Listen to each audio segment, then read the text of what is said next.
I was 12 years old, spending a fair amount of time at my grandmother's cabin at Pine Grove State Furnace.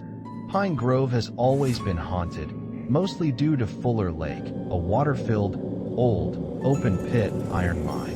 Though the Park Service has gone so far as to send divers down to the bottom to prove that no one was killed, many people have seen ghostly horses stampeding from the old stables to the lake and into the water, making it glow a deep blue before disappearing. My story, as far as I'm aware, has never been duplicated or replicated. It involves an old iron horse that wasn't quite ready to be scrapped.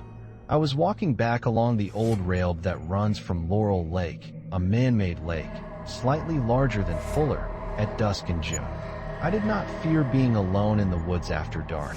I knew the woods and the mountain as well as the back of my hand, just like my father did before me.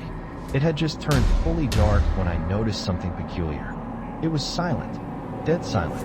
People that are from the woods will tell you that it is almost never completely silent. There's always some critter rustling through the leaves, a cicada or cricket chirping, a great horned owl hooting its dominance. The fact that there was nothing unnerved me and made me anxious to get back to the cozy little cabin, so I increased my pace. I was more or less speed walking along this deserted, silent trail. The only sound I heard was my sneakers crunching on the cinders. Tall pine trees on both sides of the trail cast shadows down on me, making it difficult to see. I was just reflecting on how dark it was when I heard a sound I will never forget for as long as I live. The long, lonesome wail of a steam whistle. I recognized it from a trip to the Strasbourg Railway when I was younger. Nothing in the woods could replicate that sound. The hairs on the back of my neck stood up, and I looked around. The place was as empty as a church on Monday. I was in a deserted part of the trail. The nearest cabin was 2 miles away in the opposite direction. I simply told myself that my mind was playing tricks on me and kept walking. Then I heard it again, and it was getting closer. A faint light appeared behind me, so faint that it was barely recognizable as a light source. I told myself that it was swamp gas. It is quite a marshy area around the trail, and that my mind was continuing to pull sound out of nothing to make up for the silence. I kept walking, thinking about fresh biscuits and wild grape jam to take my mind off of things when I noticed that the light was slowly growing brighter. I had seen swamp gas lights before. They usually only lasted moments and weren't terribly bright. The main thing that told me that it wasn't my mind was the ground. It was vibrating. The hairs on the back of my neck stood straight as arrows. Earthquakes weren't unheard of, but it felt and sounded like something heavy pounding the ground rather than a jarring movement of an earthquake. I was properly scared, thinking about wendigos and other supernatural monsters that lived in the woods. I stepped off the trail and crouched down by a thick pine tree, waiting for whatever it was to go by and let me go on with my business. I became aware of a slow snorting sound, making me again think of the giant 80-foot wendigos that turned people into cannibals with their touch. I also realized that the light was growing brighter and the rumbling of the ground was slowing down. It came around a long sweeping curve at a crawl, slowing to a stop in front of me. It was a Big 6, a 2-10-2 Baltimore and Ohio operated locomotive, number 6666.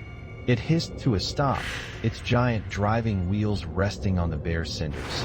It was shrouded in a light blue mist of steam and wore a deep black coat of paint that seemed to suck all available light into it except the bright light of the front spotlight.